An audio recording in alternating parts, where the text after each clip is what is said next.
Então, saudações a todos, sejam bem-vindos aí de volta, mais um encontro nosso de leitura do Banquete de Platão. A gente viu na semana passada como é que o Alcebiades, nesse processo que ele começou de fazer um discurso em elogio ao Sócrates, ele passou a colocar a si mesmo, né, em questão, a partir dos seus sentimentos envolvidos aí nessa dinâmica erótica que ele sentiu com relação à presença de Sócrates.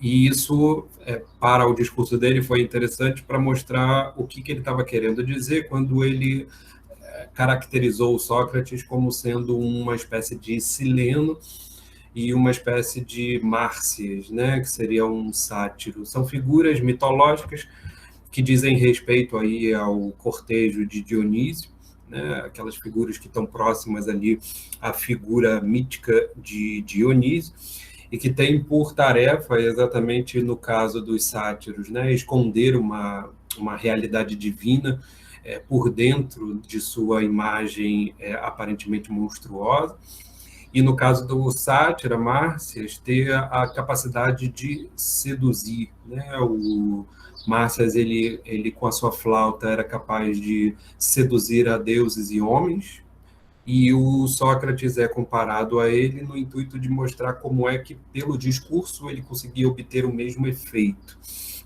Esse discurso era o que, de fato, fazia e fez com que o Alcebiades se sentisse comovido, né, e impelido, de certa forma, eroticamente, a se aproximar de Sócrates e, de certa forma, se mostrar envergonhado, né? O Alcebiades mostra em que medida ele indica que somente na presença de Sócrates ele se sentia envergonhado.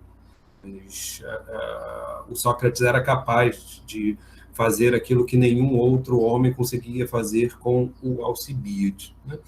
A gente viu em que medida esse envergonhar-se ele se caracterizava como uma espécie de espelhamento, né? Porque o Sócrates acabava mostrando aquilo que era de fato mais valoroso para o Alcibiades e que, de certa maneira, ele não buscava, né? Preferia buscar aí as honrarias decorrentes daquilo que a maior parte das pessoas imagina ser o que há de mais valoroso, em detrimento daquilo que o Sócrates indicava como sendo mais importante ou mais digno na vida.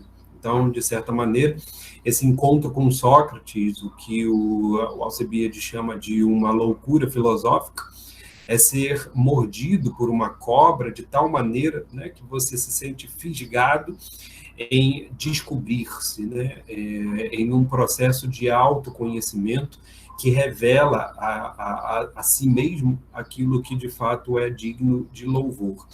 E o quanto podemos estar aí afastados disso que é de fato mais importante na vida. É um autoconhecimento em face, por exemplo, de uma reflexão que mostra em que medida se faz mais digno perder o tempo, né? Gastar o tempo, aquilo que o grego chamava de escolé, né? Em um ócio, do que nos negócios, daquilo que envolve os afazeres cotidianos da vida em uma comunidade, né? Em certa medida, essa indicação que a filosofia acaba fazendo na pessoa de Sócrates sugere uma espécie de descoberta apolítica com relação a essa busca pelo autoconhecimento, na medida em que descobrir a si mesmo e investigar esse tipo de caminho, né, de trajeto em direção ao que se é, muitas vezes vai contra aquilo que geralmente se estabeleceu como um modo de vida comunitário. Tá? Então, existe essa diferença. O Alcebiades denuncia que, para ele, a maior das dificuldades tem sido exatamente encarar esse esforço que a filosofia exige na descoberta, na autodescoberta, e como ele se sente, né, afastado de Sócrates, completamente seduzido novamente por aquilo que a maioria das pessoas acha ser o mais valoroso. A gente viu como é que essa relação do Alcebiades ela é conflituosa, porque ao mesmo tempo que ele passa a odiar o Sócrates, porque o Sócrates mostra o que ele é realmente, ele também ama o Sócrates e passa a exercer o papel do amante ao invés do amado. E a gente viu como é que o Alcebiades também descreve esse comportamento a partir de uma transformação do seu caráter de amado, né, dotado de uma beleza que seria desejada pelo Sócrates, em face de um comportamento de amante, né, perseguindo Sócrates e elaborando estratégias para poder fisgar o Sócrates em um comportamento erótico sem ser necessariamente pedagógico. Tá? A gente vai ver hoje o último desses movimentos do Alcebiades, que de fato é o movimento mais intenso. A gente viu que ele procurava dialogar com Sócrates, conversar com Sócrates a sós, não dava muito certo. Ele tentou lutar com Sócrates, né, no ginásio, somente os dois, mas também não deu muito certo. Ele sentou lá durante um tempo, convidou para jantar, né, o Sócrates na sua casa, na tentativa de fazer-se sozinho, né, com ele, depois dispensando os servos. Também não deu muito certo. Numa outra oportunidade para jantar, ele pede para o Sócrates ficar lá, porque já estava muito tarde, né? Ele se alonga na conversa, e aí o Sócrates fica até o dia seguinte, os dois dormem em leitos próximos, né? Mas ainda assim também não surte nenhum efeito. Com tudo isso que o Alcebiades vai mostrando, que ele está querendo indicar de que maneira ele acabou sendo transformado em um amante. Ele que era o objeto, ou pelo menos era o objeto de amor para vários, né? Ele mostra em que medida o Sócrates foi capaz, com todas essas recusas, de transformá-lo em um amante, ou seja, aquele que persegue, aquele que busca, e, portanto, aquele que identifica em um objeto de amor algo digno de ser amado. Né? E a gente vai ver exatamente hoje a cena, essa última cena, por assim dizer, de intimidade entre o Sócrates e o Alcebiades, em que os dois eles vão se confessar, digamos assim, né? O Alcebiades se propõe a falar aquilo que ele de fato está sentindo e pensando, e o Sócrates vai dar a sua retaliação no intuito de fechar aí essa proximidade, vamos dizer, todas essas estratégias de proximidade erótica que o Alcebiades foi construindo ao longo do discurso que a gente viu na semana passada, para poder se aproximar de Sócrates e fisgar o Sócrates. Tá? Hoje a gente vê esse último elemento da fisgada socrática, né, ou da fisgada que o Alcebiades está pretendendo fazer em Sócrates, e como é que eles se declaram, né? Como é que eles, enfim, colocam em questão aquilo que estava havendo há muito tempo entre eles. A gente parou aí em 218C. Tá? Vamos retomar esse fio da leitura, exatamente para poder perceber como é que o Alcebiades agora chega no auge da sua descrição da intimidade com Sócrates para mostrar o que de fato aconteceu entre eles.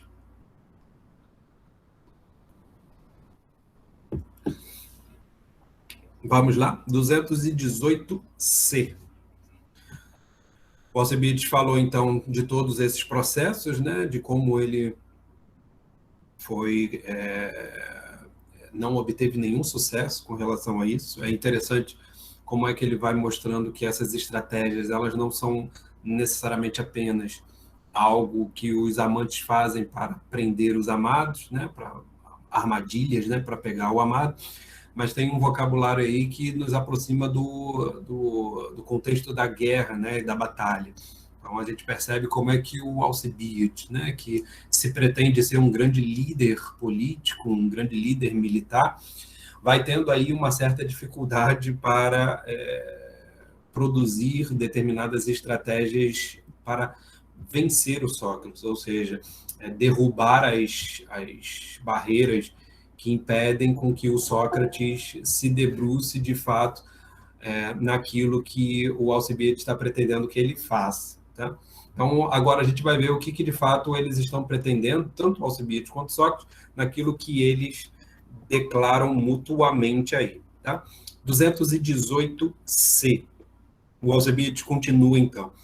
Depois, senhores, que os escravos se retiraram, apaguei a lâmpada e me julguei dispensado de usar circunlóquios com ele, para declarar-lhe francamente o que pensava. Então, agora aí ele está disposto a, de fato, falar todas as outras recorrências, né, de todas aquelas estratégias. Ele sempre ele criava uma situação para favorecer o Sócrates a se dispor a alguma coisa. Mas eles nunca tinham a oportunidade de deixar às claras aquilo que eles estavam querendo, qual era, afinal, a intenção de cada um deles. Tá? Então, Alcibiades, nesse momento, se propõe a se declarar francamente. Assim determinado, sacudiu, então eles já estavam meio que deitados lá para pegar no sono. O Alcibiades sacode o Sócrates lá do lado dele e pergunta: já estás dormindo, Sócrates? Ainda não, me respondeu. Sabes em que estou pensando? Em que é? Perguntou. É que de todos os meus apaixonados, né? E aí o termo é erastés, é sempre erastés, o que a gente está traduzindo por amante. Então, de todos os meus amantes, então veja que o Alcibiades ainda tem essa ideia, tá? De que ele é o amado e de que o Sócrates é o seu amante. Por quê? Porque ele identificaria na beleza do Alcibiades aquilo que é digno de ser amado. Essa é a ideia que o Alcibiades tem e que é isso que ele vai declarar agora para o Sócrates. Então, de todos os meus amantes, tu me pareces ser o único digno de mim. Olha aí como é que ele vai se colocar na situação. Tá? Porém, dás-me a impressão de que tens acanhamento de declarar-te. Então, essa é a ideia que o Alcibiades tem desde o início. O que eu acho é o seguinte: fora rematada tolice não te fazer à vontade, tanto nisso como em tudo mais de que necessitares, ou se trate dos meus bens ou dos meus amigos. Então, foi tolice, Sócrates. Se de fato é isso, que você está aí com uma certa timidez, né, para se declarar, você de fato me ama, né, tem aí um desejo pela minha beleza, e eu acho até que você é o mais digno, né, de usufruir dessa beleza, porque você tem essas qualidades que eu acabei de apontar, mas eu acho por isso mesmo que foi uma tolice você ficar silenciado, né? Seja em vista dos meus bens, seja em vista dos meus amigos, seja em vista daquilo que você precisar em relação à minha pessoa. Nada para mim é tão importante como cuidar com o maior empenho do meu aperfeiçoamento. Tá? Aperfeiçoamento aí o Carlos Alberto Nunes traduz, o que em grego está beltiston emegenestai, ou seja, um me tornar melhor. Tá? Então, esse me tornar melhor é aquilo que o Alcibiades está indicando, que parece ser, de fato, aquilo que ele obtém com a presença do Sócrates. Ele já tinha falado isso antes, né? Então ele está deixando agora claro que ele imagina que na companhia de Sócrates ele pode tornar-se melhor. Beltiston aí é o melhor, tá? Sendo certo que nesse particular, ou seja, com relação a tornar-me melhor, ninguém me poderá ser mais útil do que tu. Né? Então ele já tem claro isso de que Sócrates é de fato aquele que melhor poderia torná-lo melhor. Tá? Essa daí o pensamento que Alcibiades tem. Por isso, teria mais motivo de envergonhar-me diante dos sábios se não me entregasse a um homem como tu, do que perante a multidão ignara, se o fizesse. Então, essa ideia de se comportar perante o sábio e perante a multidão A gente já tinha visto que ela apareceu no discurso do Agatão. O Agatão mostra aí, né, em que medida no diálogo refutatório dele com Sócrates, em que medida teria aí uma espécie de temor, né, de se comportar diante do sábio de uma maneira mais vergonhosa e reprovável do que diante da multidão. Por quê? Porque, teoricamente, dada esse pensamento que eles apresentam, que a multidão não seria tão sábia quanto aqueles seres individuais que se dedicam ao saber. Então, é muito mais vergonhoso você se portar de uma maneira vexatória, digamos assim, frente a quem sabe, do que frente à multidão. Né? E a opinião da multidão a gente poderia colocar, por exemplo, no âmbito da fama.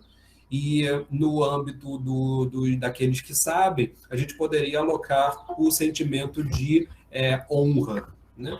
Ou seja, em outras palavras, o que o Alcibiades está indicando aqui, que é muito parecido com aquilo que o Agatão já tinha falado, é que frente à fama que a multidão pode me dar, eu me sentiria muito menos envergonhado do que frente aos sábios, que não necessariamente me dão fama, mas me dão honra, tá? E aí honra é diferente de fama, exatamente por estar circunscrito àqueles que de fato sabem honrar o que é mais valoroso, né? Sabem apreciar aquilo que é de fato mais digno de ser apreciado. Então, aqueles que sabem, né? Na Grécia tem muito peso, né? De importância, inclusive, para esse tipo de avaliação moral, que o Alcibiades também está recorrendo aqui no seu caso com o Sócrates. Então, para ele, vai dizer, dada essa dicotomia entre a maior parte das pessoas e entre os sábios, que ele se portaria de uma maneira muito mais vergonhosa frente aos sábios, caso ele não se entregasse ao Sócrates. Exatamente por quê? Porque o Sócrates se mostra não apenas mais digno da beleza do Alcibiades, mas também porque, na presença do Sócrates, o Alcibiades chegou à conclusão de que ele pode se tornar melhor. Tá? Então, tem todo esse contexto pedagógico, digamos assim, tá? Paidêutico, como a gente estava dizendo, e paidagógico, né? No sentido da pederastia, que envolve aí esse contexto de educação do mais velho para o mais moço, que o Alcibiades está recorrendo para dizer o seguinte: olha, não seria em nada vergonhoso eu entregar a minha beleza a ti, Sócrates, porque eu sei que só você é digno de possuí-la, exatamente porque na sua presença eu sei que eu me torno melhor. Tá legal? Então esse é o contexto, digamos assim, moral que o Alcibiades apresenta para justificar que qualquer coisa que o Sócrates lhe pedisse, né, pedisse ao Alcibiades, o Alcibiades faria sem vergonha, né? A gente poderia dizer dessa maneira, né? Não teria absolutamente nenhuma vergonha de fazer qualquer coisa que o Sócrates pedisse. Vejam que está sempre subentendido aí um contexto erótico que vai para além do âmbito da educação, né? Vai para além do âmbito pedagógico, no intuito de mostrar que o Alcibiades, de fato, está se pondo a oferecer a sua própria beleza da juventude em troca daquilo que o Sócrates pode fazer com ele, ou seja, torná-lo melhor. Tá legal? Ele então continua: eu a falar e ele a responder no seu modo costumeiro, ou seja, a maneira como ele costumava responder nessas situações e em várias outras, ou seja, com a ironia muito própria. Né? Então, esse é o comportamento irônico que a gente já tinha mencionado antes, quando o Alcibiades fala daquela aparência que o Sócrates tem de mostrar que sabe, mostrar que não sabe, quando na verdade ele sabe. O Alcibiades agora nomeia esse comportamento como sendo a ironia socrática, tá? A conhecida ironia socrática do Sócrates se fazer de desentendido, digamos assim, ou seja, de mostrar uma aparência que não diz, de fato, o que é a verdade da essência. Ele vai responder, então, ironicamente ao Alcibiades: meu caro Alcibiades, não pareces muito tolo se for verdade o que disseste a meu respeito? Se for verdade o que eu disseste a meu respeito, e eu possuir realmente o poder de aperfeiçoar-te. Então, de fato, você tem aí uma capacidade, uma inteligência, a fim de perceber que em mim existe alguma coisa capaz de torná-lo melhor. Com isso, terias descoberto em mim uma beleza incomparável, que supera infinitamente a beleza de tuas formas. E agora ele vai se colocar aí contrapondo as duas belezas. A beleza que o Alcebiades diz que ele identificou no Sócrates e a beleza que o Alcebiades confessa que ele possui no seu corpo, né? Na sua fisionomia, na sua aparência. Tá? Em grego aí essa beleza, né, de aparência, né, eumorfia, né, morfos, de forma, né, morfologia vem da forma, né, vem dessa ideia de design, digamos assim, né, daquilo que está no esboço da coisa por fora. É a partícula que dá algo como sendo bom, belo, né? Então, eumorfia, uma bela forma, né, um belo corpo, uma bela estética corporal, digamos assim. Tá? Contraposta a essa bela estética, o Sócrates coloca aquela beleza que o Alcibiades conseguiu enxergar, né? Kalos horoes. Então, essa beleza que o Alcibiades conseguiu ver nele, ele contrapõe exatamente aquela outra beleza que está visível no corpo do Alcibiades. Então, percebam que aquela beleza que o Alcibiades conseguiu ver, né, que o Sócrates aí indica como uma beleza visível, ou uma beleza vista pelo Alcibiades, mas que não é visível, se contrapõe exatamente àquela beleza que se faz visível no corpo do Alcibiades. Tá? Então, tem aí uma dicotomia entre essas duas belezas para indicar que a beleza socrática, né, ou a beleza que está identificado no Sócrates, não é necessariamente visível, ou, em certa medida, não é absolutamente visível. Tá? Se depois de tal descoberta pensas em entrar em entendimento comigo para trocarmos beleza por beleza, né, para fazermos um câmbio aí de uma beleza por outra, é por quereres obter à minha custa uma grande vantagem. Ainda mais, nada menos, ou melhor, nada mais, nada menos do que, e aí essa é uma frase presente lá no Homero, né? Do que trocar tua aparência pela verdadeira beleza, o que é positivamente, é o Homero que diz isso, trocar bronze por ouro, né?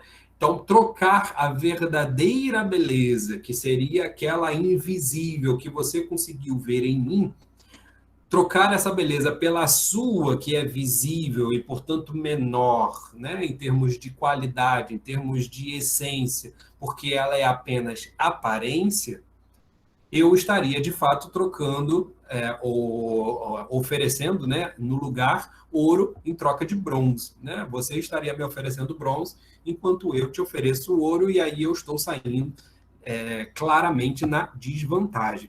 O que o Sócrates faz com isso? Ele está querendo desconstruir completamente a relação paidagógica que existia na Grécia daquela época.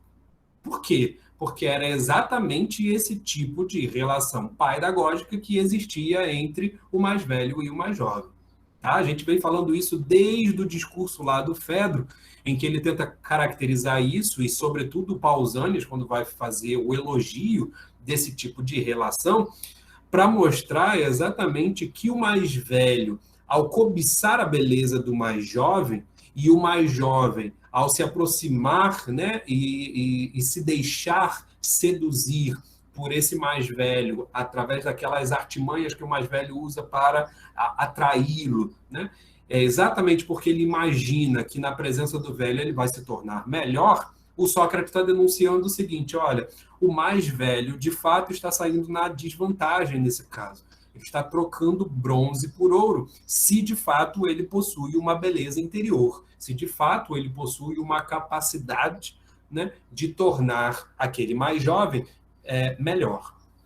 Então, é uma troca injusta, no fim das contas, né? Trocar a beleza interior, a beleza da educação, a beleza que faz com que a outra alma se torne melhor, em vista de uma beleza física, né? E que vai ser vista daqui a pouco, né? Na relação entre o Sócrates e o Alcibiades, como meramente uma beleza que move o desejo corporal, essa troca seria, para o Sócrates, uma troca injusta. Tá? Porém, meu bem-aventurado amigo, examina o assunto mais deciso. Talvez estejas enganado e nada disso haja em mim. Os olhos do espírito, né, tes dianoias hopsis, né, hopsis, a visão da dianoia é pensamento, tá? Então não é necessariamente espírito aqui no sentido fantasmagórico do termo, mas a ideia de que nós temos uma parte em nós que raciocina, que pensa, tá? E o Sócrates está dizendo, olha, pode ser que você esteja enganado, Alcibiades. Por quê? Porque os olhos ou a visão do pensamento, tá? Essa visão que o pensamento mostra, aquilo que o pensamento mostra, só começa a ver com acuidade quando os olhos do corpo entram a enfraquecer, o que ainda está longe de passar-se contigo. Então, ele está denunciando o seguinte, Alcibiades, pode ser que você não esteja vendo muito bem isso que você identifica como sendo a minha beleza interior. Por quê? E olha a pretensão do Sócrates, né? Porque, olha, você só consegue enxergar de fato aquilo que é visível pelo pensamento quando os seus olhos físicos estão arrefecidos, ou seja, eles estão em menor processo de sedução, de arrebatamento.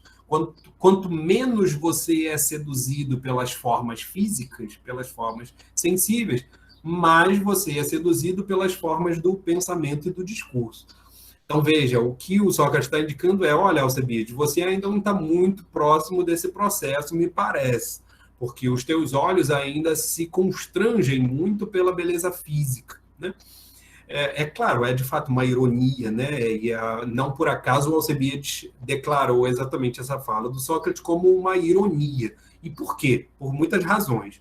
A primeira delas é que o Sócrates é de fato feio. Então, o próprio Alcibiades já tinha declarado que o Sócrates se parece com os silendros, né? São figuras fantasmagóricas que só por dentro possuem beleza, né? Porque por dentro, quando você abre o cilindro, você encontra a imagem do Deus. Então, é ironia por esse motivo, né? O Alcibiades, de alguma forma, está sendo denunciado como estando irresistivelmente, né, atraído pelo Sócrates visivelmente. E aí, claro, se ele está atraído visivelmente, ele não estaria vendo muito bem com o pensamento. Mas isso, de fato, não é verdade, porque o Sócrates não tem nada de visivelmente, né, fisicamente atraente. Uma outra possibilidade de leitura irônica dessa cena é que o Sócrates poderia dizer que, por ele ter entrado em cena exatamente no banquete, atraído pela beleza do Agatão, por ser mais novo do que ele, né? Então Alcibiades estaria aí numa faixa etária um tanto intermediária, capaz de, inclusive, se deixar seduzir pelo Agatão como sendo um amado, né? Portanto, mais jovem do que ele. Então, nesse processo, o próprio Alcibiades denunciaria que ele ainda é levado pela beleza dos mais jovens e, portanto, não teria muito bem produzido, vamos dizer assim, a sua visão de pensamento. A gente poderia dizer que isso é irônico porque o próprio Sócrates se deixa seduzir pela beleza dos mais jovens exatamente para poder fazer essa inversão, né? Então, assim, de fato, se o Sócrates não tivesse completamente seduzido, né, ou podendo ser seduzido pela beleza física num primeiro momento, ele sequer conseguiria fazer aquela escalada erótica que ele conseguiu fazer com a Diotima, né? Vocês lembram que tem todo o processo que o discurso do Sócrates anuncia a partir da Diotima, mostrando que é a partir da beleza física de um jovem, né, de uma pessoa, e uma beleza física, portanto, uma beleza do corpo, é a partir dessa beleza que você consegue galgar os patamares até a beleza do pensamento. Então, essa passagem da beleza física para a beleza do pensamento, ela exige, no fim das contas, esse recurso inicial da beleza física. Tá? Então, de fato, é uma ironia o que o Sócrates está querendo mostrar aqui para dizer que o Alcibiades pode não estar tendo uma visão verdadeira sobre a minha pessoa. Mas é claro que ele está tendo uma visão verdadeira sobre a minha pessoa, exatamente porque o que eu estou colocando em questão não cabe por tudo aquilo que ele tem me mostrado, né? Não só em vista da sua tentativa de ser aí um objeto de amor para mim, mas também o modo como ele tem sido um amante, né? E colocado a mim mesmo como um objeto de amor. A ironia aqui, no fundo, ela caracteriza essa troca de papéis que está sendo estabelecida entre o Sócrates e o Alcibiades, tá legal? Ele continua, ouvindo expressar-se dessa maneira, lhe falei, minha situação é essa, ou seja, a minha situação é de amante. Eu achava que você era o meu amado, o meu amante, melhor dizendo, e, na verdade, eu estou descobrindo que eu sou amante seu. Por quê? Porque eu estou desejando a tua beleza. Eu gostaria de poder trocá-la pela minha própria beleza, como sendo física, né? Mas, ao que parece, eu não estou tendo resposta com relação a isso. O que eu tinha que dizer, já disse. A ti compete agora deliberar o que para ambos será melhor. Com essa frase, ele coloca exatamente ou pelo menos ele tenta, né, colocar o Sócrates no seu devido lugar de amante. Veja, ele já se reconhece, o Alcibiades, né, já se reconhece como estando no papel do amante, porque ele está desejando irresistivelmente essa beleza que ele conseguiu absorver, presenciar no interior de Sócrates. Ele está querendo essa beleza, ele está querendo possuir essa beleza, e por isso ele está fazendo várias estratégias para poder fisgar o Sócrates. Ele não consegue, e durante todo o discurso que ele está se declarando agora, ele está querendo colocar-se no lugar de amado, para ver se, colocando-se, né, no lugar de objeto de amor, o Sócrates se sente coagido a exercer o seu papel de amante.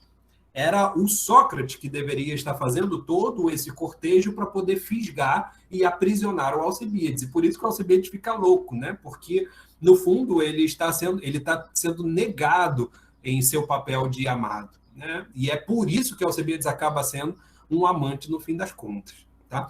Ele joga, portanto, aí, depois da sua declaração, de volta para o Sócrates o seu devido papel de amante e diz, delibere, né, que é uma função aí do mais velho, delibere e diga para nós, para os dois, aquilo que nos for o melhor. Tá legal? Olha o que o Sócrates vai dizer. Está bem, me falou. Mais para adiante conversaremos sobre isso e o resto, para só fazermos o que nos parecer mais acertado. Então, não vai ser nessa noite que a gente vai conversar sobre isso. Eu não vou ter uma conclusão acerca daquilo que seria o melhor para nós. Depois, nós conversaremos sobre isso e o resto, e o restante. Ou seja, naquele momento, ele encerra o assunto. Ele não toma para si o seu papel de amante. Tá legal? Ele pretende jogar isso para frente, e nesse jogar-se para frente, o Sócrates continua em aberto.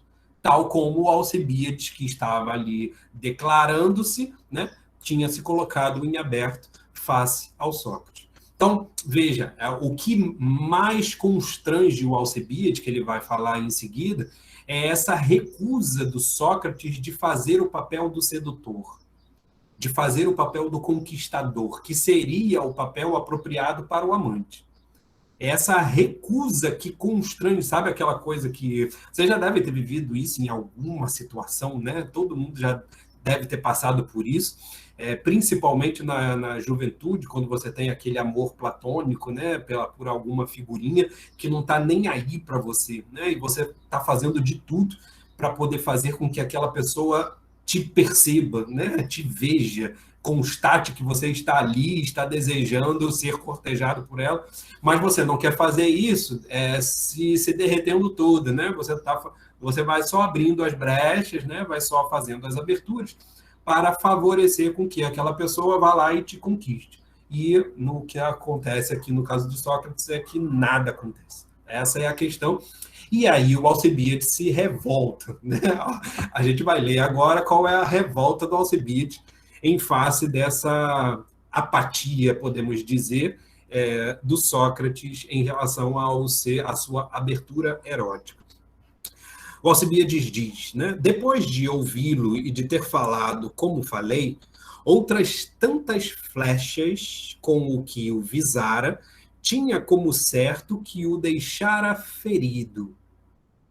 Olha como o Alcibiades caracteriza aqui as suas estratégias sedutoras, né? Por isso que o Eros vai ser entendido na mitologia latina como o Cupido, né? Aquele bebezinho lá de asas que fica dando flechadas, né? Porque existe uma ideia aí de que a sedução ela tem por tarefa, né, transformar o discurso em uma certa flechada para ferir o amante, o amado aqui, né, nesse caso. O que é interessante de perceber é que a caracterização do discurso como uma flecha, ela é devida ao deus Apolo. Tá? Então, tem aí uma referência mitológica que pode ser interessante, dado o contexto dionisíaco que nós estamos, né? Fazer uma referência aí a um comportamento apolíneo parece ser interessante. Tá? Então, ele diz, nessa estratégia, eu estou jogando várias flechas e eu acho que eu atingi o Sócrates em algum momento. E por eu achar isso, ele vai fazer o seguinte, olha só, levantei-me sem dar-lhe oportunidade de dizer mais nada, né? Então agora o Alcibiades revoltado encarna o papel do amante, atirei sobre ele o meu manto, né? Então deixo-me nu e jogo o meu manto para cima do Sócrates, pois estávamos no inverno, deitei-me em cima da capa surrada e, passando os braços em torno deste homem demoníaco e admirável, assim fiquei a noite inteirinha. Tá? Então, o Alcibiades declara que, nesse momento, né, revoltado com o âmbito das palavras não surtirem efeito, ele toma a atitude do amante. Ou seja, abraça o Sócrates e fica assim durante toda a noite, nu com ele debaixo da coberta. Tá? Isso também, Sócrates, não poderás dizer que é mentira. Mas tudo o que fiz só serviu para ressaltar ainda mais a sua superioridade sobre mim. Para ele fazer pouco caso e zombar de minha beleza, ofensa inqualificável. Então, agora, a gente vai ver a descrição de toda a dor do Alcibiades, né? A caracterização que ele faz do tipo de sentimento dúbio que ele sente em face do Sócrates, por ao mesmo tempo odiar aquela personagem e ao mesmo tempo amá-lo de paixão. Né? O que é, de fato, essa volatilidade, né? Essa tensão entre o amor e o ódio que permeia o comportamento do Alcibiades face à persona do Sócrates. É nesse momento que essa tensão entre amor e ódio chega ao ponto máximo. Ele não consegue, o Alcibiades, naquele momento, exercendo o papel de amante, para o qual ele acabou tendo essa inversão irônica provocada pelo Sócrates, né? De papel de amado ele se torna amante, ele não conseguiu os seus feitos. E ele não conseguiu fazer o quê? Ele não conseguiu fazer com que a beleza que ele estava oferecendo para o Sócrates fosse, de fato, encarada como algo digno. Né? E ele caracteriza essa estratégia como algo muito consciente da parte dele. Tá? Ele diz, então, mas tudo o que fiz só serviu para ressaltar ainda mais a sua superioridade sobre mim. para ele fazer pouco caso e zombar de minha beleza. Essa atitude de superioridade do Sócrates deriva exatamente do desprezo que ele está mostrando pela minha beleza. E note-se, era no que eu mais confiava, senhores juízes. Então veja, nesse momento, o Alcebiades está colocando ali todas as pessoas do banquete como se fossem juízes para avaliarem o comportamento do Sócrates em face ao Alcebiades. Por que juízes? Porque o comportamento descrito pelo Alcebiades é o comportamento de alguém que estava ali se colocando em face de um processo pedagógico. E isso era muito valorizado na Grécia. A gente viu já desde o discurso do Pausanias em que medida esse contexto erótico paedagógico, né, ele é fundamental para as relações sociais, para o estabelecimento daquilo que é o mais importante na polis e na política, de um modo geral. O que o Alcebiades está denunciando com esse comportamento do Sócrates é que o Sócrates desprezou aquilo que é mais louvado pelos atenienses, ou seja, a beleza física da juventude, e em favor disso não ofereceu a ele aquela busca que o mais jovem tem frente ao mais velho, que é aquilo que o Alcebiades descreveu como o processo de me tornar melhor, ou seja, de ser educado no fim das contas. O que o Alcebiades está denunciando aqui com relação ao Sócrates é que ele se eximiu do seu papel de educador.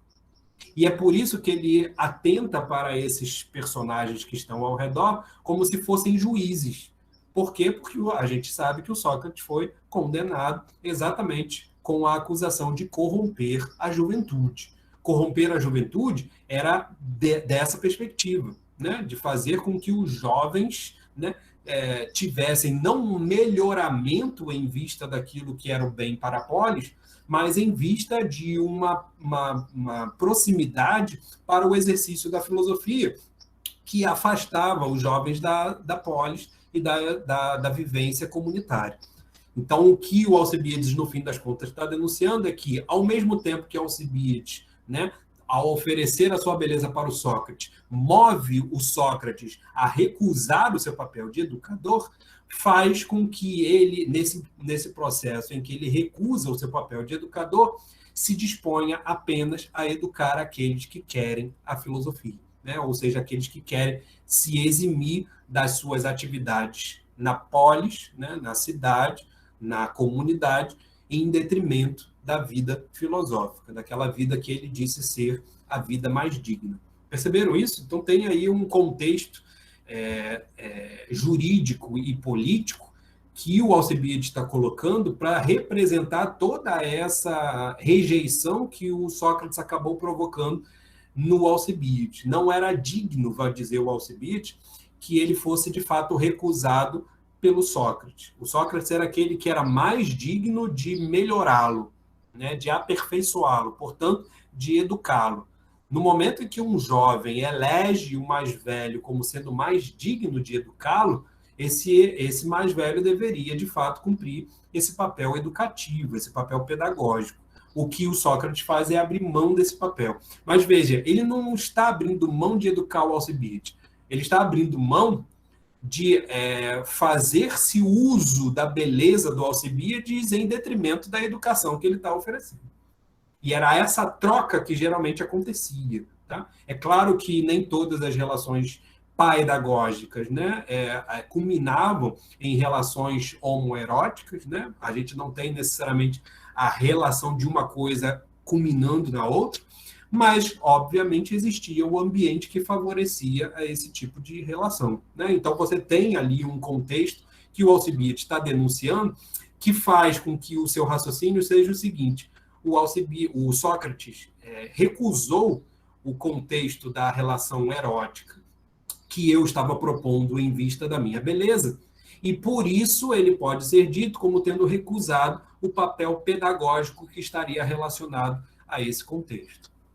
Perceberam isso? É mais ou menos essa a cena pintada aí pelo Alcebiades contra o Sócrates, porque agora o que o Alcebiades fez em última análise, foi uma espécie de acusação contra o Sócrates. Tá? E ele diz, interessante, que o Sócrates zomba da beleza, que era aquilo que o Alcebiades tinha como coisa na qual ele mais confiava.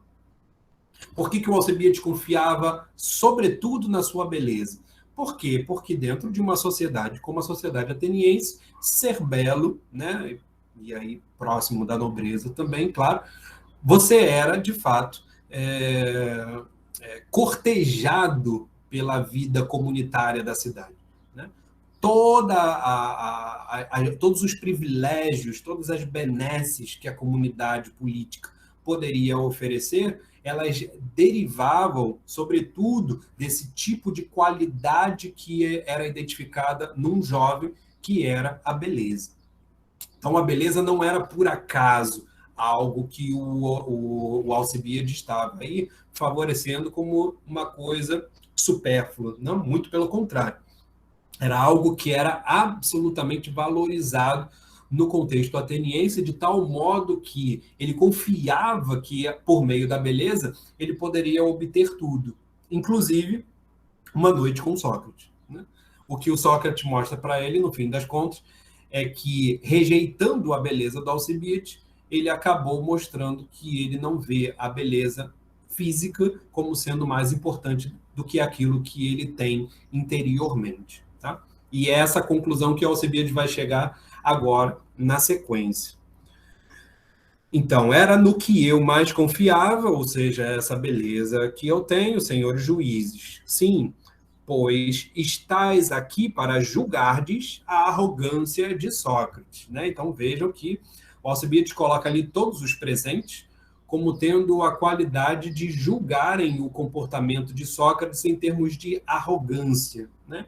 Em grego aí, hiperfanias. Uma ideia de olhar por cima, tá?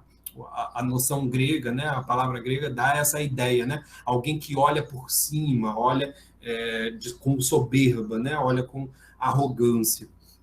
E é assim que ele vai caracterizar o Sócrates na sequência. Pois, pelos deuses e pelas deusas, ficais sabendo que, depois de passar assim a noite junto de Sócrates, levantei-me como se houvesse dormido ao lado de meu pai ou de algum irmão mais velho. Né? Ou seja, o Alcibiades não conseguiu nada ao final dessa noite ao lado do Sócrates. Né? Era como ter dormido ao lado de um familiar.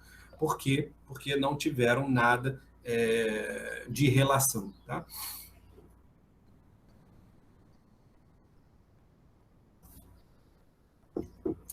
O Alcibiades, então, continua. Depois disso, podeis imaginar quais eram os meus sentimentos. Né?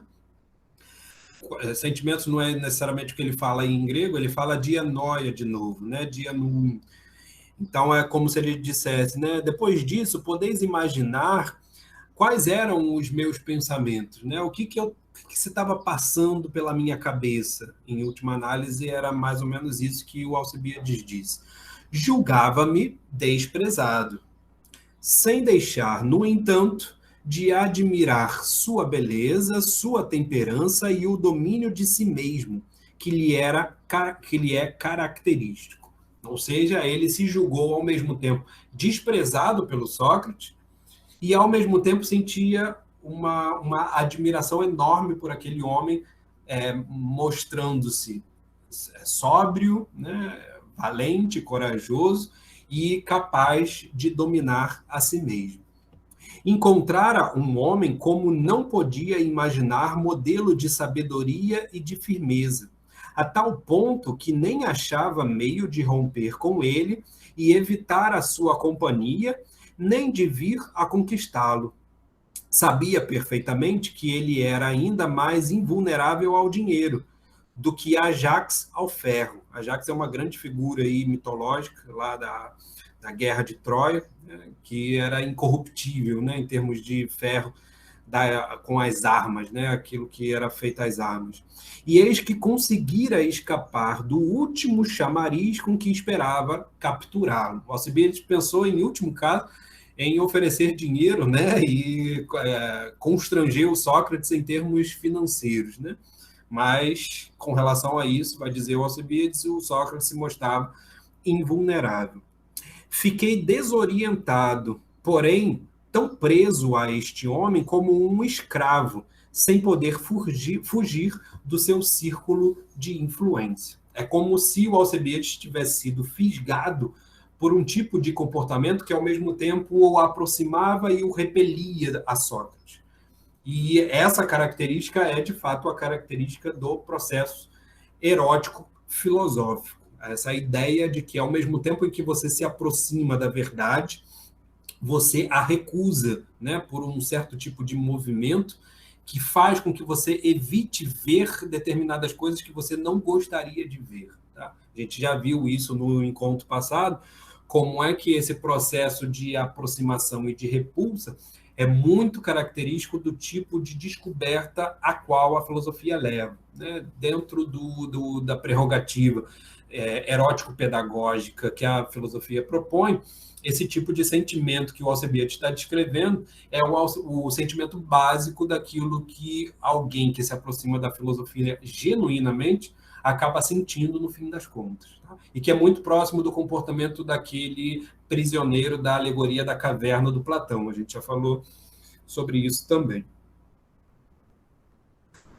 O Alcibiades, então, vai fazer agora uma colocação em termos de força e honra militares do Sócrates, tá? Uma espécie de elogio heróico da figura do Sócrates. Ele diz, tudo isso aconteceu pouco antes da expedição de Potideia, né? Então, toda essa relação que ele teve com o Sócrates, tentando fisgar o Sócrates, foi antes da batalha que os atenienses travaram com a cidade de Potideia, logo no início da Guerra do Peloponeso, na qual servimos juntos e fomos companheiros de mesa. Para começar, quanto às fadigas da campanha, mostrou-se superior não a mim somente, mas a todos. Quando acontecia ficarmos isolados das provisões de boca, como só ia acontecer nas campanhas militares, e termos de passar sem comer, em matéria de resistência, ninguém se media com ele. Tá? A primeira qualidade que o Alcibiades identifica aí no Sócrates é uma resistência à fome. Tá? A gente vai ver que ele caracteriza o Sócrates em relação a determinados comportamentos que seriam biologicamente necessários. O primeiro deles, né, dado todo aquele contexto erótico, foi naturalmente o contexto sexual, mostrando como é que o Sócrates estava ali contido, né, não no sentido de ser o conteúdo, né, mas contido no sentido de estar na defensiva, em termos de dar vazão aos seus desejos sexuais. Tá? Então, essa é uma primeira contenção, digamos assim, né, um primeiro domínio de si que o Sócrates havia apresentado para o Alcibiades. Dado o intercurso erótico-pedagógico, esse foi o primeiro que o Alcibiades conseguiu ver. Tá? Então, é esse o primeiro que apareceu para o Alcibiades. Depois, na guerra, durante a guerra, ele vai começar a ver outros, né? Outros momentos em que o Sócrates se mostra, da mesma maneira, dominando a si mesmo. E o termo em grego aí é kateren, né? Tokateren, aquilo que ele faz em termos de resistência. Tá?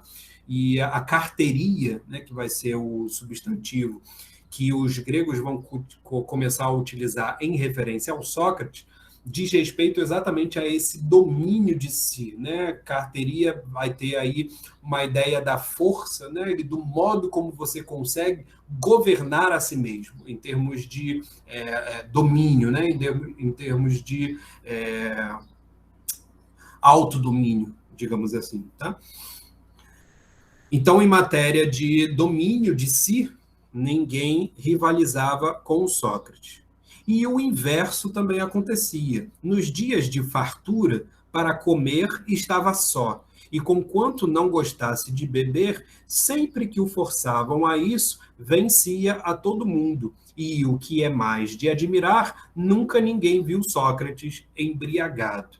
É interessante porque essa descrição que o Alcibiades está fazendo com relação às qualidades que o Sócrates mostra é muito próximo do tipo de abordagem que o próprio Banquete foi fazendo em termos de festa, né, em termos de encontro.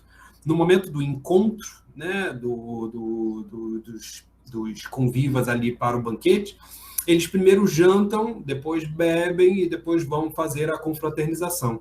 Mas antes da comida, teve a situação de serem convidados, né? Então, dessa dinâmica de ser convidado ou não convidado, depois de entrar e comer, depois beber e depois fazer essa confraternização no final, esse processo parece ser uma linha que o Alcibiades está seguindo no seu elogio a Sócrates, mostrando que no processo de convívio, né, de convite, o que está em jogo ali é uma relação erótica, que envolve ali os participantes que se interessam em convidar uns aos outros, e foi essa a primeira caracterização que ele fez do Sócrates.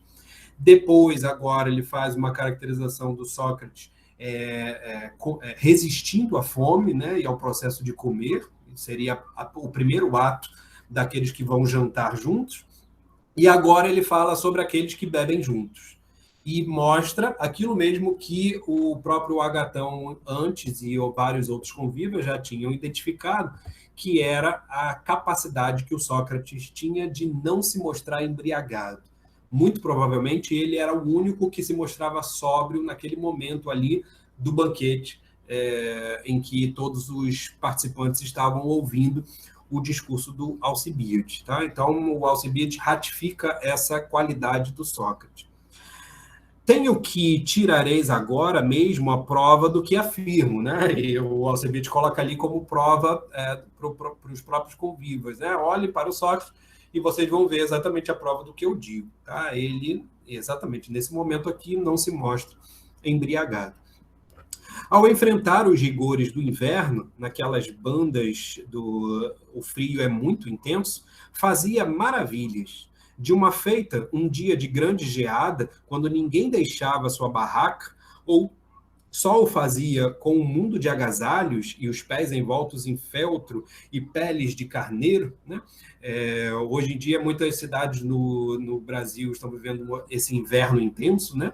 Então, o Alcibiades está dizendo, saindo de casa, saindo da barraca, você só teria condições de fazer isso vestido com vários mantos, né? Com vários casacos, com bota de feltro no pé e tal. O que o Sócrates faz nesse momento? Né? Ele continua declarando: este homem saiu com o manto com que sempre andava e, descalço, passeava sobre o gelo com mais desembaraço do que os outros com todos os sapatos. Os soldados o observavam de soslaio, convencidos de que ele fazia aquilo para humilhá-los. Né? Sempre existe essa descrição do comportamento dos outros em face àquilo que o Sócrates está fazendo. Muitos acreditam sempre que isso que ele está fazendo é para se mostrar, no intuito de mostrar-se como melhor do que os demais. Né? Então, os soldados aqui, vai dizer o Alcibiades, parecem ter tido esse mesmo pensamento que o próprio Alcibiades teve antes. Mas vejam, mais uma vez aí, o que o Alcibiades está declarando sobre o Sócrates é que o Sócrates parece ter uma continência, né, uma resistência tal que ele inclusive vence as intempéries do ambiente, tal como naquele momento ali no banquete, ele pode ele pode se fazer imune a qualquer contexto erótico que a gente coloque aqui, né? Seja de comida, seja de bebida, seja da própria sedução erótica. Sobre isso, basta. Porém, um caso ainda direi pelo forte guerreiro a bom termo levado, de uma feita naquela expedição que merece ser reconhecido. Em certo local, tendo-lhe ocorrido um pensamento, de pé como se achava, se pôs a meditar desde manhãzinha, E como não conseguisse resolvê-lo, continuou na mesma posição, sem arredar pé dali. Ao meio-dia, os soldados perceberam o que se passava e, admirados, comentavam que, desde muito cedo, Sócrates estava a meditar. Por fim, já no cair da tarde, depois do jantar, alguns daqueles observadores trouxeram para fora seus leitos de campanha, pois o fato se passou no verão, então já não está mais no inverno, está no verão, e nesse momento os soldados saíram da barraca à noite, porque devia estar uma noite agradável, né, para pegar uma brisa, todo mundo colocou as cadeiras do lado de fora das barracas, com o fito de aproveitarem a brisa e observar se ele iria passar de pé a noite toda. Realmente, permaneceu naquela mesma posição até o raiar da aurora, quando o sol vinha surgindo. Só então se retirou depois de dirigir ao sol sua oração. Né? Aqui, em grego, o termo é proseutamenos, que quer dizer um oferecimento de preces, né? É o exercício de oferecer uma prece que, ao que parece, está sendo direcionada aqui ao sol. Tá? Com esse contexto aqui, a gente consegue fechar hoje essa imagem que o Alcibiades está querendo trazer em termos de resistência socrática, né? Aquilo que na ética socrática vai ser chamado de carteiria, tá? Que vai ficar muito patente em várias escolas filosóficas que vêm depois do Sócrates. Tá? O que é essa carteiria? É a possibilidade que o Sócrates mostra de dominar a si mesmo frente àquelas demandas, aquelas necessidades que pareceriam naturais, ou seja, aquelas demandas em que geralmente nós cedemos exatamente porque teríamos um impulso natural em ceder.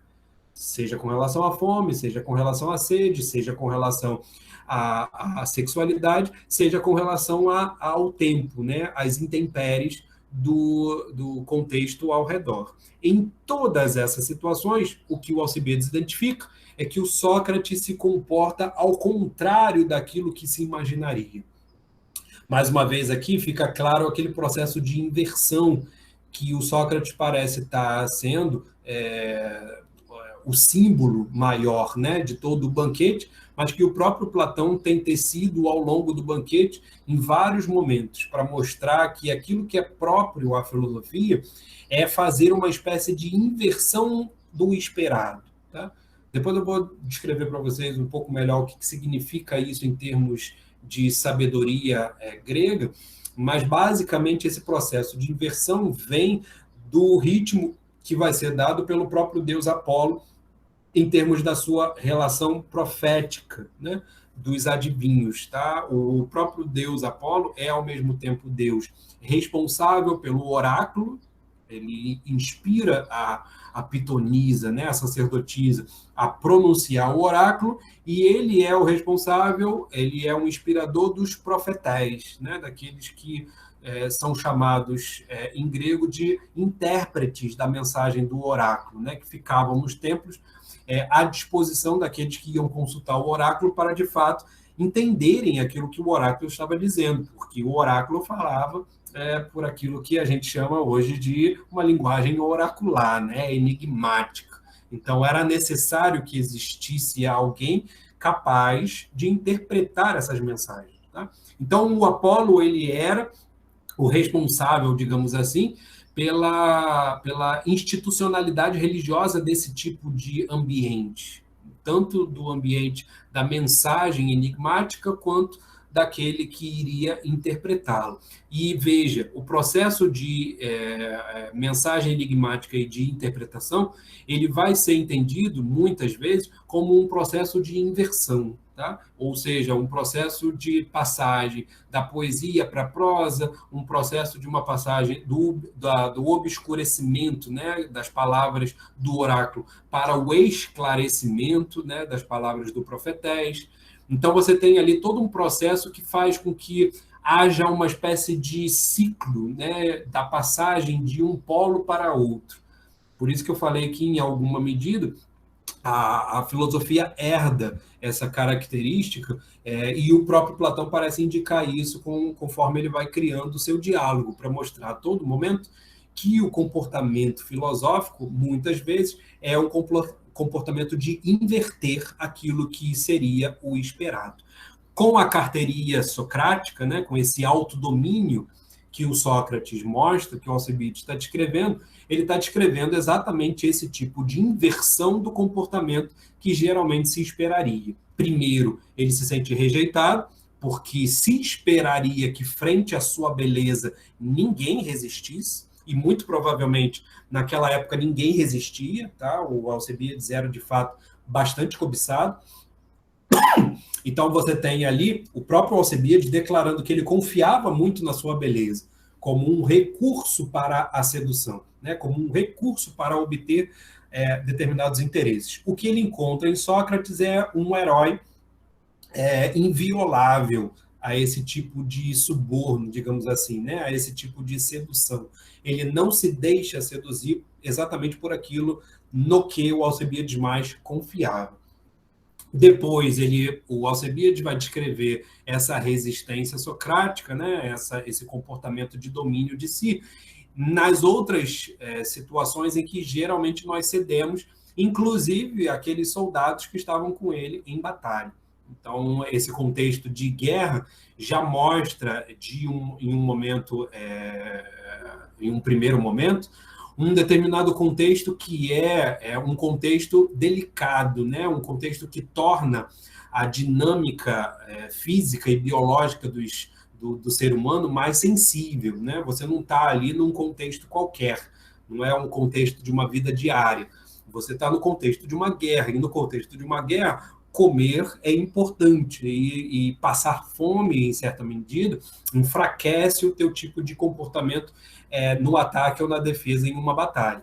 Então, veja, o que o Alcibiades está tentando retratar nesse contexto de guerra é como é que o domínio de Sócrates, que ele presenciou ao longo de todas aquelas artimanhas que ele engendrou em contextos cotidianos, se mostra igualmente presente nos momentos delicados, por exemplo, de uma guerra.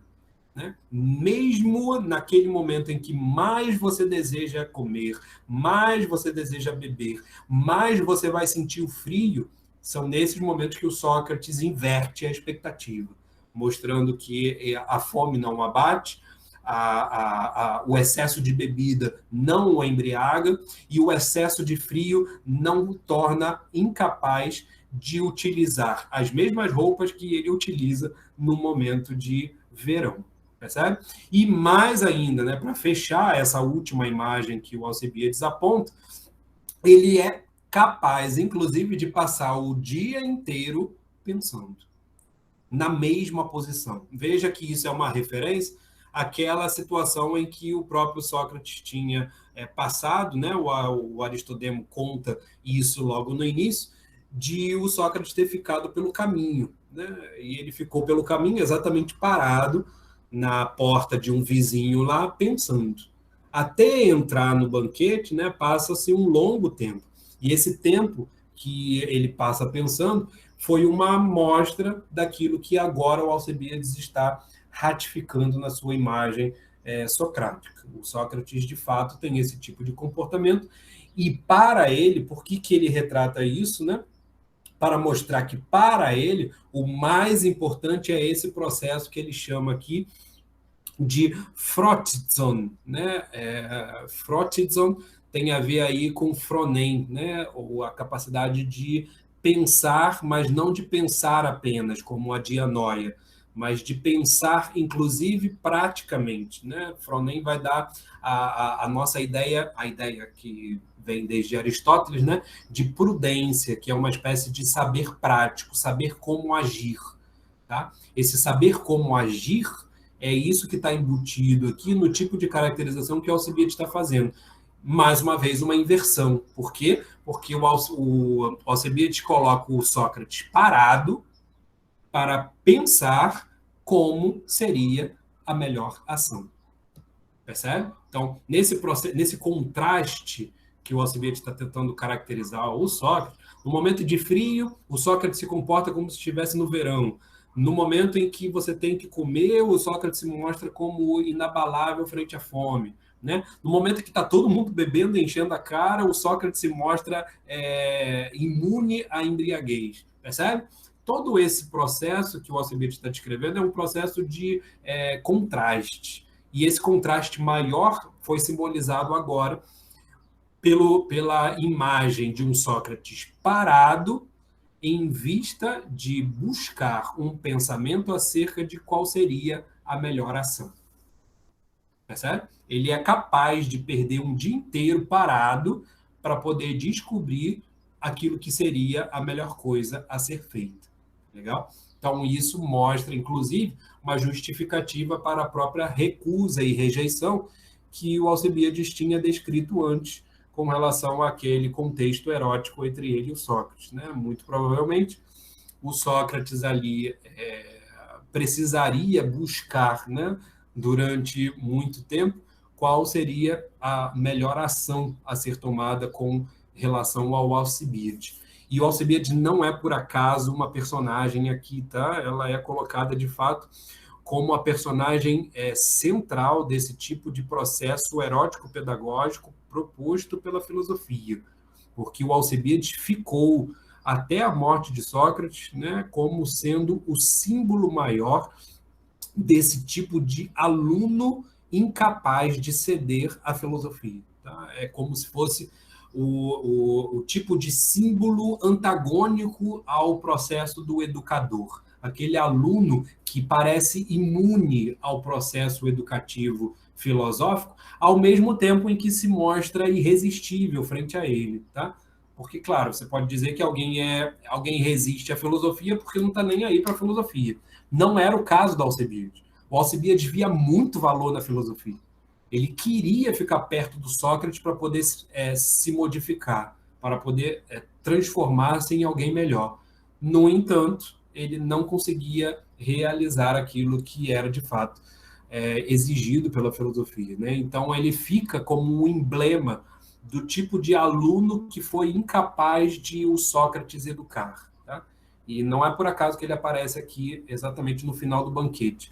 Ele mostra aquele contexto invertido, tá?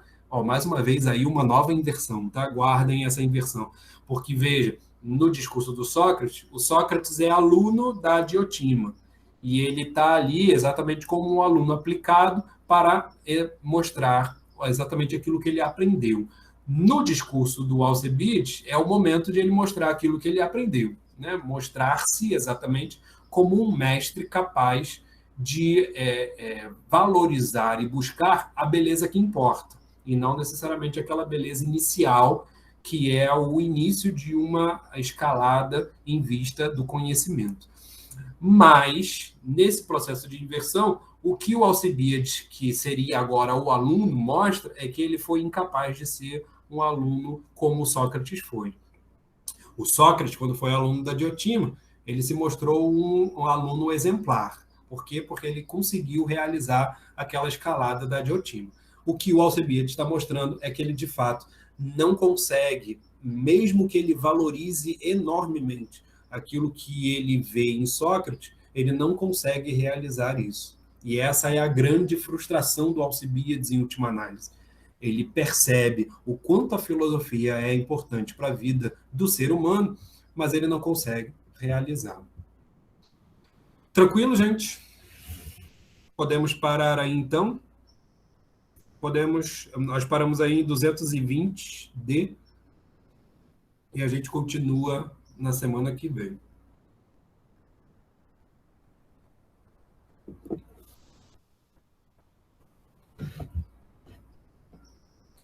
Tranquilo? Diga aí, Sérgio. Essa posição do Alcibiades em relação ao Sócrates até o momento e que ele se frustra por não conseguir atingir esse processo que o Sócrates atingiu com o nome da figura, Adjetivo, né? a Diotima. Isso, nesse aspecto, nesse sentido, é uma afirmação assim, negativa, ou, eu não sei, posteriormente tem que ler, mas existiria alguma afirmação positiva em relação a não se identificar com a mesma postura com que o Sócrates se identifica com a Diotima, no sentido de que, de uma certa Se forma, Alcibiades subjugar, né? pode estar representando aí uma outra forma de se colocar na busca de um conhecimento, em que, no fundo, Poderia. ele repudiaria a Ah, postura do Sócrates, no sentido de uma superação das sensibilidades, no sentido de uma superação do corpo, uma superação das paixões. Eu posso também, tem que dar continuidade à leitura, mas eu posso também colocar, não no sentido de uma frustração, mas no sentido de uma recusa, de, olha, o meu caminho na busca do conhecimento não se dá por esse processo de superação dos corpos ou da sensibilidade. É possível um conhecimento, sim, mas não por esse caminho. Eu não sei, teria que ah, dar continuidade à leitura, mas não estaria aí também uma posição do Alcibiades, que a gente pode considerar também como uma outra forma, talvez subsidiária aí de alguns aspectos dos pré-socráticos, de busca de conhecimento? sim, sim. É possível. Eu não digo nem os pré-socráticos, para a gente não ir muito longe, mas a Sim, gente sim. pode identificar isso em alguns outros discípulos do Sócrates, né? E, claro, a gente está aqui no contexto do Platão, então a gente está vendo Sim, a forma como o Platão está caracterizando o tipo de comportamento ideal que ele imagina ser aquele sim, pedagógico sim. oferecido pelo Sócrates, né? Então, na relação entre Sócrates e Diotima, a relação está estabelecida ali no tipo de postura que ele esperaria de um determinado aluno e modo como esse aluno, posteriormente, incorpora o saber que ele aprendeu. Né? E aí o próprio comportamento do Sócrates, face às recusas com Alcibiades, ilustraria que ele de fato foi um bom aluno da Diotima. Né? Aí a tua questão é mostrar em que medida o Alcebiades não está propondo outro tipo de comportamento paidêutico, digamos assim, né? De alguém Sim. que está aí no processo de ser educado. É, conforme o tipo de postura que ele apresenta, seria um determinado tipo de educando, né, de aluno, que não necessariamente abriria a mão daquela fase inicial, digamos assim, do contexto erótico, em favor de um encontro com a intelectualidade ou de algo abstrato, né, em vista daquela ideia de bem tal como a Diotima tinha apresentado. E isso, de fato, é verdade para alguns companheiros que seguiram Sócrates. Por exemplo, uma figura central para essa ideia que você está trazendo é o Aristipo. Ele foi um discípulo do Sócrates e que depois ele vai influenciar aqueles que vão dar, né, origem ao epicurismo. Né? E o Ah, que sim. é a ideia do Aristipo? A ideia do Aristipo é de que é por meio da abertura ao prazer é que nós podemos encontrar o caminho para o bem. Não é você recusando os prazeres que você consegue encontrar aquilo que seria o melhor. Mas é exatamente em vista de experimentar os prazeres é que você consegue mostrar-se que você domina a si mesmo. Então, por exemplo, Sim. no contexto do Aristipo, o que seria valorizado como um domínio de si seria a capacidade que você tem de se meter em várias situações amorosas e conseguir sair ileso. Ou seja, não conseguir, ou melhor, conseguir sair dessas situações sem se tornar inferior àquilo que você era. Então, Sim, isso é sim. muito interessante porque coloca o próprio Aristipo como uma espécie de aluno do Sócrates, como aquele que tem recebido o tipo de educação socrática, que tem essa ideia de um domínio de si, mas esse domínio de si não é entendido como aquele que vai recusar os prazeres, percebe? Ele quer os prazeres porque é exatamente no momento em que ele busca os prazeres e experimenta os prazeres é que ele pode medir se ele está dominando a si mesmo ou não. Domínio Sim, aí sim. não tem a ideia, portanto, de você recusar, de você evitar, mas é de você experimentar e não se deixar dominar, percebe? Então Sim, seria quer dizer, uma a outra partir da, forma de entender, né? é você adotar a prática do prazer para entender o seu comedimento, quer dizer, Exato. experimentando prazer para isso, né? Talvez aí em Sócrates, talvez há um reconhecimento da experimentação do prazer já seria alguma coisa a poder ser evitada, talvez, não sei. Sim. E Interessante, é. aí, claro, depende de como os alunos vão entender isso, né? Alguns vão entender como sendo preciso evitar a todo custo, né? Então, jamais vão Sim, querer saber de prazer ou então qualquer outra situação que possa levá-los a uma embriaguez e tal. Outros vão dizer, não, como assim? Eu tenho que me mostrar. É exatamente o que o Sócrates está fazendo, né? Ele não evita beber para não ficar embriagado. Ele bebe, bebe, bebe, bebe, e no momento em que ele está bebendo é que ele se mostra dono de si. Exatamente sim, bebendo, entende? Então, essa entendi. imagem vai criar alguns comportamentos em relação aos outros socráticos, né? Que é bem interessante para a gente ver essa postura que o Alcibiades está denunciando. Né? Da forma como você coloca, parece que o Alcibiades, de algum modo, né, poderia ser aí a ilustração de um determinado tipo de comportamento que não seria exatamente aquele pintado lá pelo Sócrates em relação a Diotima, né? Sim, sim. Bacana, bacana isso. A gente vai ver como é que continua esse discurso do Alcibiades semana que vem, para a gente ver como é que ele acaba falando que, de fato, ele não conseguiu se educar. Né? Ele parece que ele reconhece que ele não foi um bom aluno. Né? Mas, de fato, deixa uma abertura aí para a gente pensar outras figuras, discípulos de Sócrates, que acabaram tendo um comportamento diferente daquele que o Platão estava querendo apresentar aqui, né? Ou não, né? Se a gente pensa que o próprio Alcibiades está dentro do diálogo do Platão, provavelmente o diálogo estava dando essa sugestão para a gente de que é possível que exista um outro tipo de comportamento que realize também esse processo educativo e que não se resuma exatamente àquela relação sacerdotal que existia entre o Sócrates e a Diotima, né? Certo. Mas é isso, então, gente. Até a próxima.